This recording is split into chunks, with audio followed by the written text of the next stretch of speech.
as I was trying to say, to avoid any confusion, we come here not to bury Jeff Harvey, but to praise him. Specifically, to give him the credit he deserves for a number of his most significant accomplishments that have gone completely unrecognized. So I'll get to that. There will be a center portion of this talk that will be purely pedagogic for the audience that also hasn't appeared in talks like this before. So what I've put up here is a slide I call the 9 Circles of Harvey. I first made it, and it's carefully arranged. I just have software that does this. It's network software, and all of his collaborators are included in this plot. The outer circle are the people who've collaborated with him once, the next circle twice, and then getting in close, you see the closest orbits are Greg at 17 and Andy Strominger at 14, although there's some evidence that that might be 15. We're not quite sure. The biggest change since I made this 2 years ago is 2 people penetrated that inner circle. Duncan and Ray Hahn moved up to numbers 9 and 6. So, that's the subject area. You have to think about ML if you want to start moving up in the world. When I made this a few months ago, Jeff very, very graciously agreed not to write any more papers.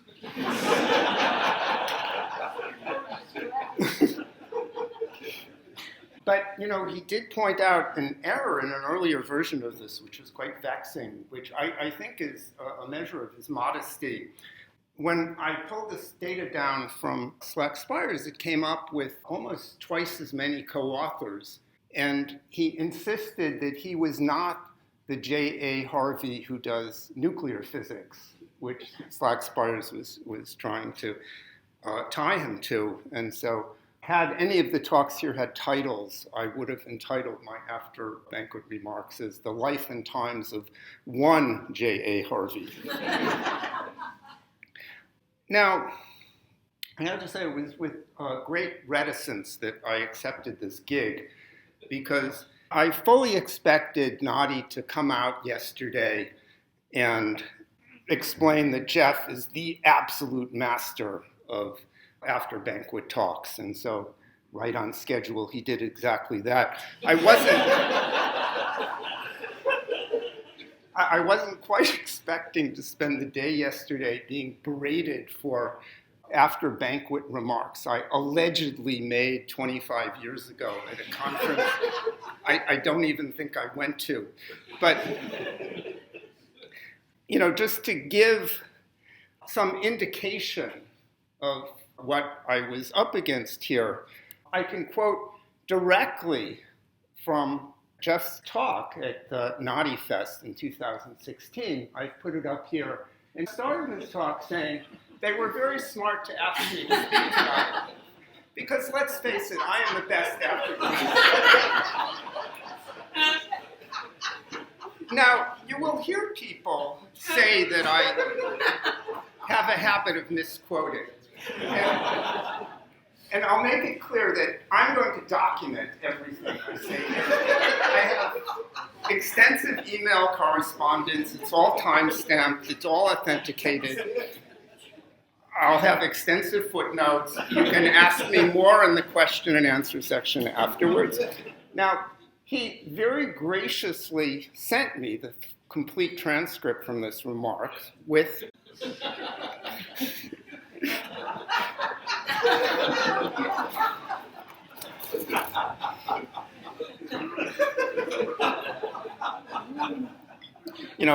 at the same time is some casual defamation of character to which I've grown accustomed. Now, I wasn't there at his after-dinner talk because the organizers of that particular meeting didn't invite me. Possibly because of these scandalous rumors about events from 25 years before that have me confused with someone else. But I did read in its entirety the text of what he said. And it was absolutely amazing how easy it was for him to give this rambling, egomaniacal stream of consciousness parody. But, seriously, it was ahead of its time. Because this was 2016, before the election. Nobody knew that we would then have 4 years of comics doing exactly this. And he did it better. I mean, SNL has James Austin Johnson doing it every week now. And it's not even, it pales compared to Jeff. So that's going to be the first idea I'm trying to convey, is that Jeff is habitually ahead of his time. And he was ahead of his time in this. Again, for authentication, I'm going to use a few examples of emails from him. I'll just to give a flavor. I can use something much more recent, which was I emailed him in January, concerned that this meeting wouldn't take place, because in January we were about to have a big Omicron burst, and he replied, this isn't the good part. So he replied predicting that obviously it was going to go down by March and then it would stay down and we would have nothing to worry about. But then he does make mention of something that will play a role a little later about not taking into account the Harvey Omega variant. So, I answered in my usual appreciative, respectful, diplomatic way about having forgotten that he predicted all of this ages ago. And, look what comes back.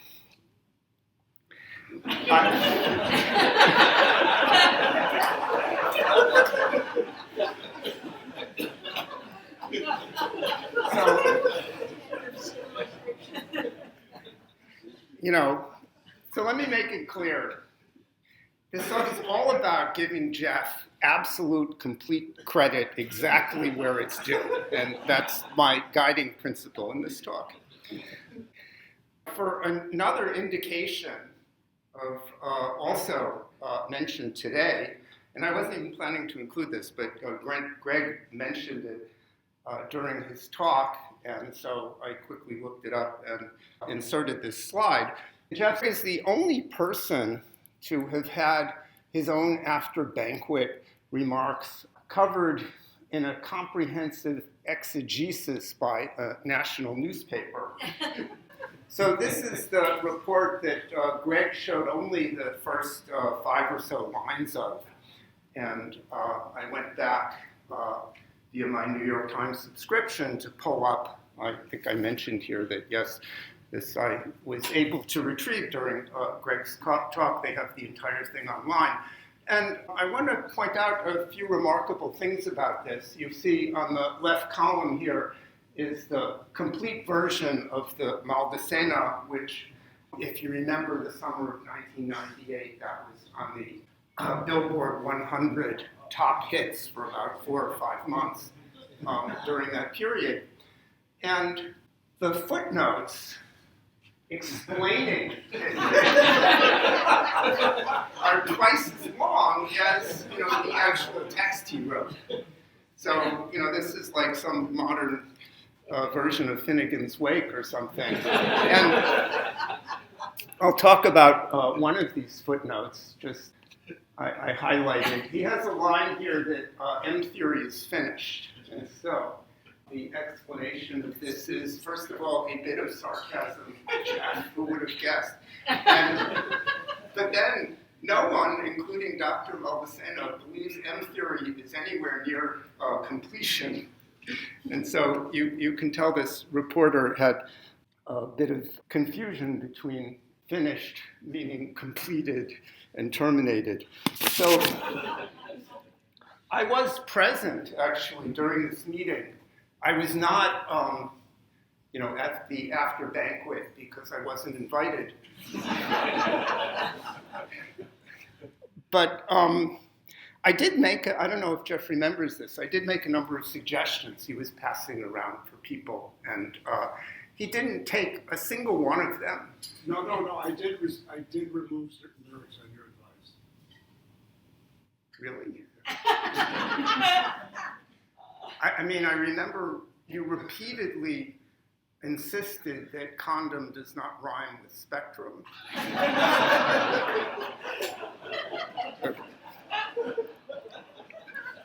Anyway, the point I want to make about this is that this is an indication of, again, Jeff being ahead of his time as an influencer. I mean, now somebody would just make a TikTok video. But the paper he's talking about, you know, that was the hit of this 1998 conference was the paper earlier that year by Maldacena. And Jeff wrote this song about it, promoted it, and single-handedly, I looked it up, resulted in over 17,000 citations.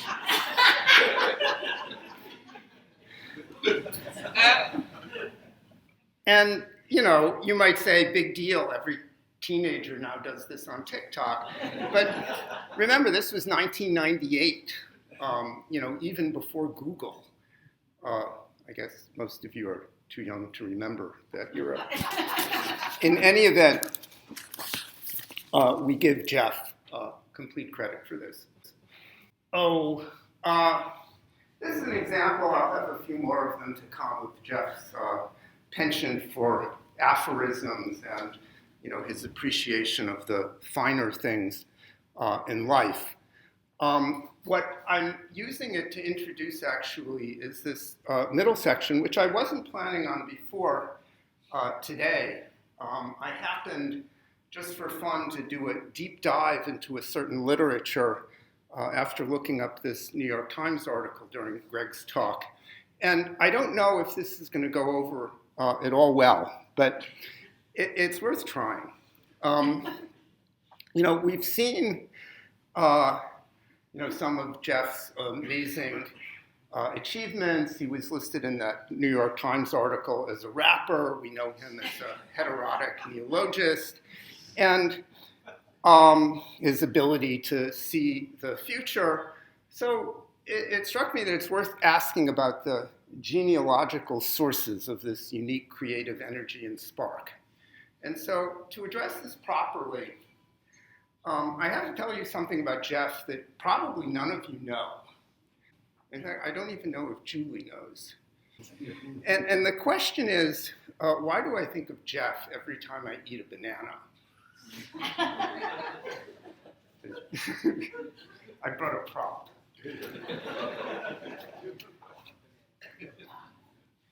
Okay, so what do I mean by this? Here are a bunch of bananas. This is the pedagogical portion of the talk. Believe me, it's the best research after banquet remarks ever. So the bananas in the middle are picked green so that you know, they're easy to transport, they're not as soft, they're more robust. And the ones on the right are treated by ethylene. Oh. Does this ring a bell to you, Julie? Oh, it does. Okay, so I'm not betraying any confidences here. And the ones on the far left are not treated. Now, this picture, which I found, is from 1928. So almost 100 years ago. And it's a big deal because it's a game changer. It permits, it's why I was able to buy this banana. It was ripe when it was on the grocery store shelf for me. And so where did I find this? It's a paper from University of Minnesota by somebody by the name of R.B. Harvey. And so there's going to be a point to all of this. You'll have to bear with me. It's obviously never a talk I've never given before. But first, you know, to indicate to you what a big deal this is, every large population center has some facility like this, which is known as a banana ripening facility, where they bring these green bananas in. And then let's see what's behind door number one. well, this is clearly bananas. As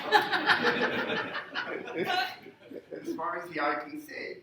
And so they treat them with ethylene and then, send them so they ripen just when they make it to your grocery store shelf, just for the, to increase the pedagogic value here. Jeff, what's the chemical formula of ethylene? Okay.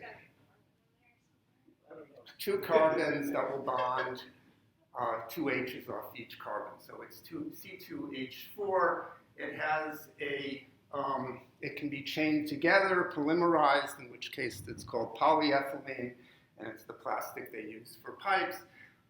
If you hydrate it, one hydrogen goes onto one carbon, the hydroxide goes onto the other carbon, and it's called ethanol when we put it in the gas tank. It's called ethyl alcohol when we drink it, and that's the fluid I'm hoping will make this talk actually work. Okay, so I wanted to point to a few things here. So Jeff, this is the other question I have. Have you ever read any of these articles? I went and found his PhD thesis. He got his PhD at the University of Chicago. Okay. Okay, so the first thing I noticed was there was an interesting controversy about this at the time.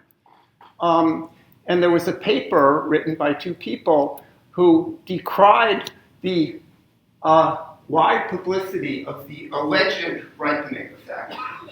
And this instantly resonated because suddenly I knew when I wrote a paper with Jeff, he always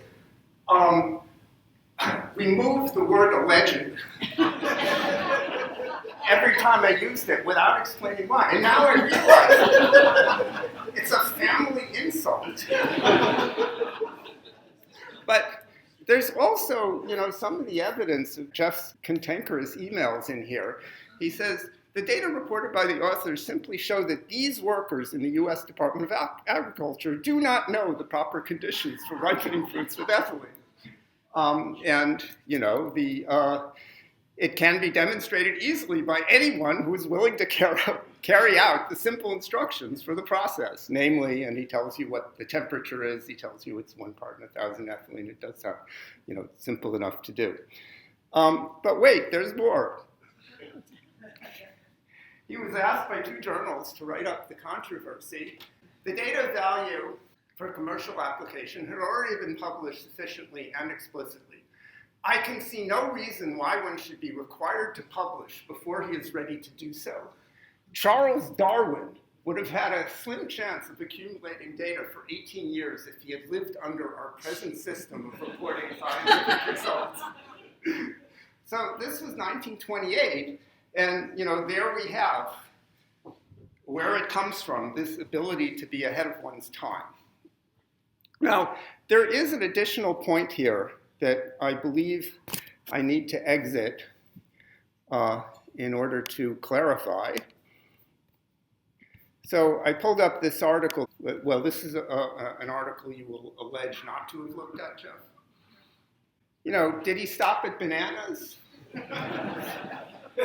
Did Jeff stop at 1 dimension, 2 dimensions, 3 dimensions? No, he went on to pineapples, dates, persimmons, tomatoes, pears, apples, melons, celery, mangoes, avocados, papayas, custard apples, jujubes.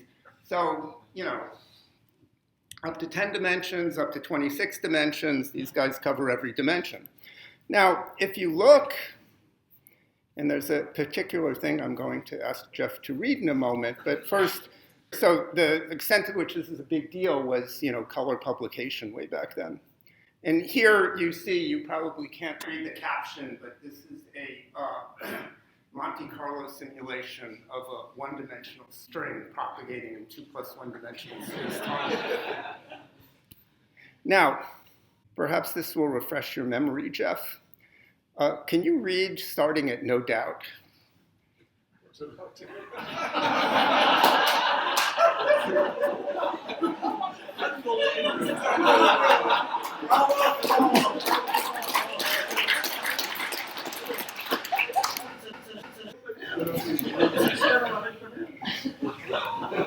Okay. So. No doubt, however, the statement may be applied to heterotic banana varieties.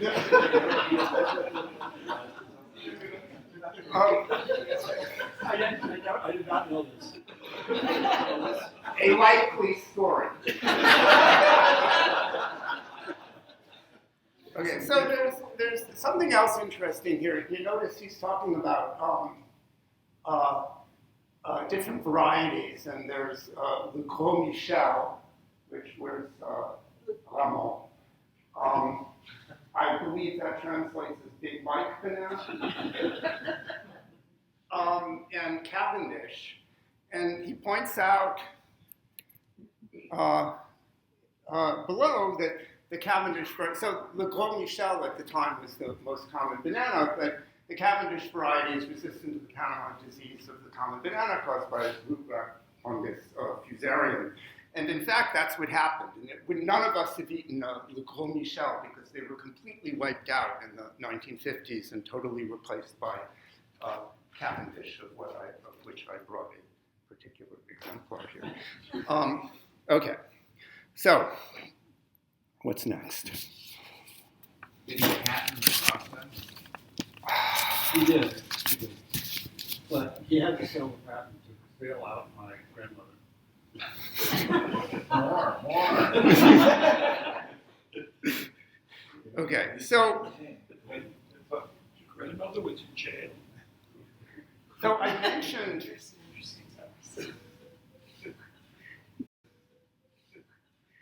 I mentioned the distraction of being with Jeff at a meeting when he was busy composing his after-dinner remarks and passing them around for comment. But I want to say a little more about this phenomenon. And I found this. Okay, so I don't know who any of these people are. They're all lost in the midst of time. But does anyone know where this is? I do. How would you possibly know?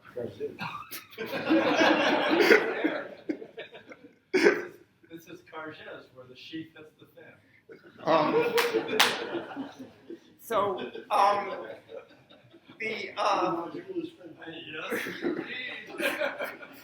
Okay, what is the place that we're at? What was it called? Le Café Canonique. Bingo. Au Café Canonique à Cargès in 1987. The first thing to notice is this is my coffee, and I step back in order to take the picture. There are two other coffees. This fellow is drinking water, and the other mysterious person there has neither water nor coffee nor alcohol. It's a hat trick teetotaler. And I fed in to an image to text generator, something to try to intuit what this person was thinking. And it had a few clues. Apparently, from the fact that there are multiple sugar packets next to the coffee, it intuited that this is a native French speaker. And as well, by some combination of the body language and possibly the fact that he had an unlit cigarette in his hand, it intuited that he was thinking, I don't speak French, so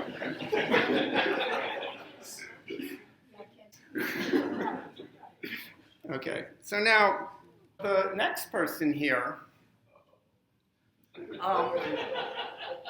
is a little easier. I didn't actually have to use the image to text converter because, you can sort of see one of these laser beams shooting out of his eyes. And as well, the body language, everybody here can plainly see.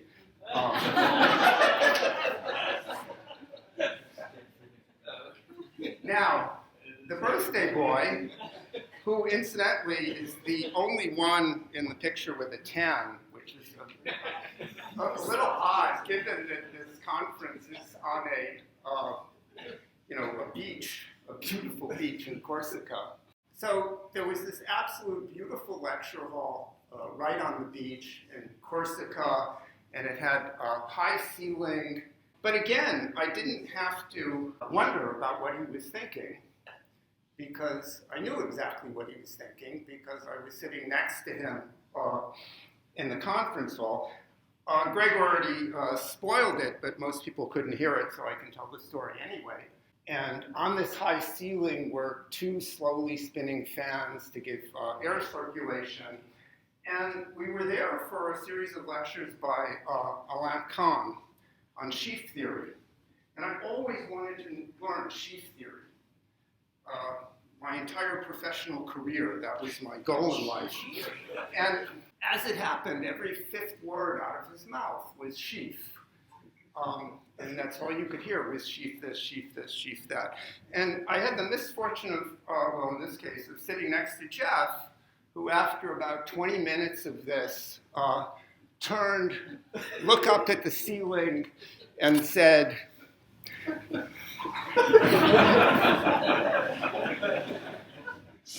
you know, the net result of this, of course, is that I can remember not only nothing of any of those lectures, I can't remember anything that happened during that entire 2-week meeting except for this. So thanks, Jeff. I want to build up to what is Jeff's actual greatest contribution to science and society. But before that, I want to mention something that was intimated in the meeting recently, which is something for which he gets no credit, but which is actually completely deserved and which I regard as his second greatest contribution. And it's not the content of this paper. What's unique about this paper, which we wrote just a few months after that photo was taken at Cargès, is something that's completely commonplace now. But you see at the bottom, it includes the email addresses of the authors. And this will come, people will contest it, but this is the absolute first article in any field in which the author's email addresses were given. And it was Jeff's idea. Do you remember it was your idea? No, I don't. You don't even remember. So I could have stolen credit. No, what was going on at the time was that email was something of a guilty pleasure. We were all using it. We used it to construct the paper. It was still relatively recent. But you know, the email addresses were protected. You didn't want spam from random people, so you weren't advertising it. And Jeff just said, enough is enough. We should all, every paper should have email addresses. And, you know, there was an oddity that somebody mentioned after a talk. There were multiple networks. I won this competition. I have a HepNet address, a BitNet address, and an internet address. But after that, everybody just started using email addresses regularly on all papers in all fields. So that, again, is Jeff as an influencer. And, you know, I've used this slide at conferences. I've made this claim before. I've actively encouraged people to find me a counterexample. I don't know if this makes it a hypothesis, a conjecture, or a proof, but I believe it's true. Another thing I remembered, though, back then was that Jeff was very particular about acknowledgments in articles. So I looked up the acknowledgments in this one.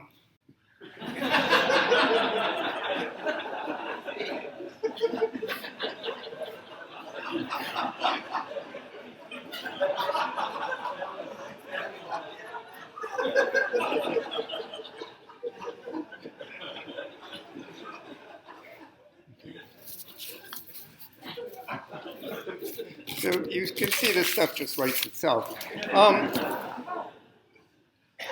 Now, moving on to Jeff's greatest contribution, and I'm afraid Jeff almost certainly knows what's coming, but I hadn't even thought of it until last night when he brought it up unbidden. So to introduce this, I'm going to show a rarity, one of Jeff's irate emails. Now, you can tell this is irate because there's no actual text, there's just a subject line. And if you follow that link, do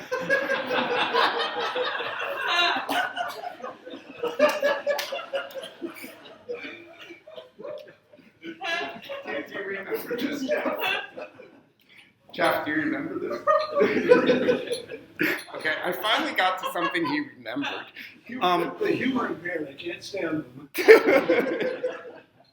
Okay, so I promised I would get back to this and, and explain what this reference was in the first slide to this mysterious Harvey Omega. And I was actually rather shocked last night when Jeff brought this up, and nobody seemed to recognize it. And so that's when I realized I had to take this opportunity to pay tribute to Jeff. So what is he talking about?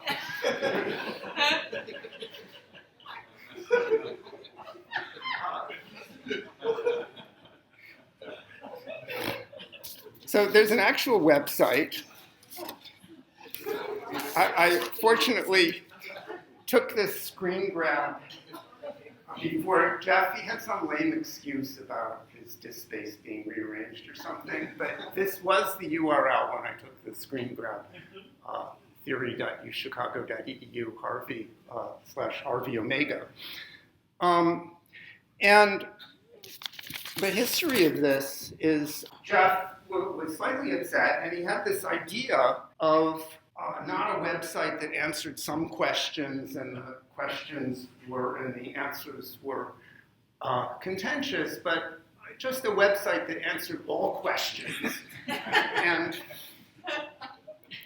he sent me the details about the architecture, and again, he was so far ahead of his time. This was a deep learning network with a few hundred convolutional layers, a 16-head transformer architecture with about 1,000 filters, a hierarchical softmax at the back end, billions of parameters trained on tens of billions of words, and OpenAI is up to GPT-3. This would be the equivalent of GPT-10 or GPT-100, and this was in 2009. So, and it was all Jeff, including the logo. He sent me the logo. All I did was I carefully implemented this according to his meticulous design parameters and stole some graphics from some website. I don't remember which. And he said he designed the logo using NKS, which he defined as a new kind of sarcasm.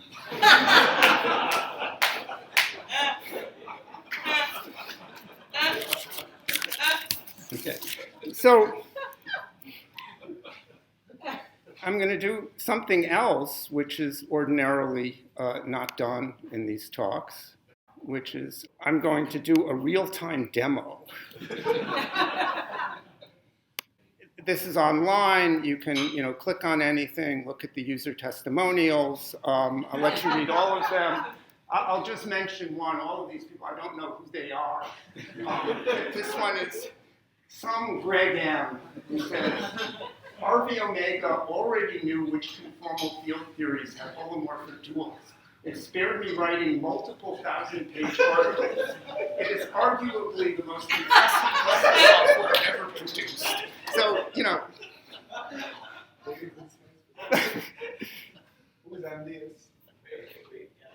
well, you can read it online. It's this talk is about Jeff. It's not about the user testimonials. They're all active. Everything is here. Jeff knows what he's doing. So I asked it before we came here, is dinner tonight? It said, signs point to yes. Does Jeff Harvey smoke heterotic bananas? Most likely. This is important, did R.B. Harvey smoke heterotic bananas? Keep dreaming. Okay. So it's incredibly accurate. Is Harvey Omega Jeff's greatest achievement? Most likely.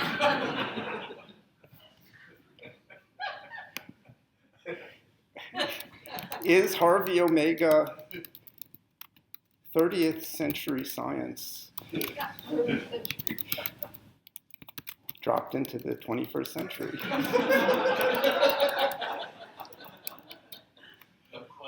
Outlook good.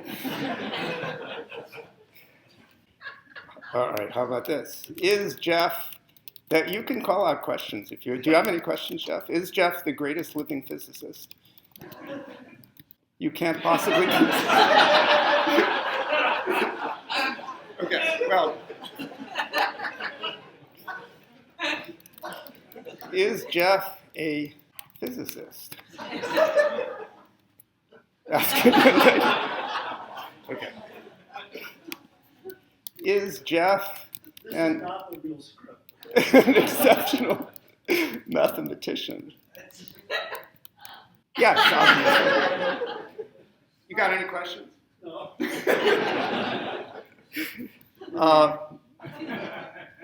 Was Harvey Omega hacked by the Russians? Yes, obviously. Okay, so if there are no other questions, somebody must have some question. I have one. Yeah, Was the CDFW mass offset hacked by the Russians? too long to type. Okay. Was Lance hacked by the Russians? Yes, obviously. Was PG hacked by the Russians? I hope it doesn't. I mean, I don't know. It's hard to predict what this thing does. Not a chance. Okay. As it says, all questions answered. Finally, so this is the point where we're supposed to get all warm and fuzzy about the honoree. But that's not my style. And as you can tell from Jeff's emails, that's not really his style either. So my closing message is simple and already obvious. Everybody should engage in email with Jeff, because even the material that he claims bombed is still way over any conventional threshold. And now, before Jeff's rebuttal, I'll leave you with one of his greatest aphorisms, which presciently serves as a meta-commentary on everything I've said. I'll read that first in the back. It's something, it's a lesson I've taught to my children many times, and attributed to Jeff, a message from 1991, over 30 years ago. The line between subtle sarcasm and enthusiastic endorsal is so fine that I never know when it has been crossed. So thank you, Jeff, and now it's your turn.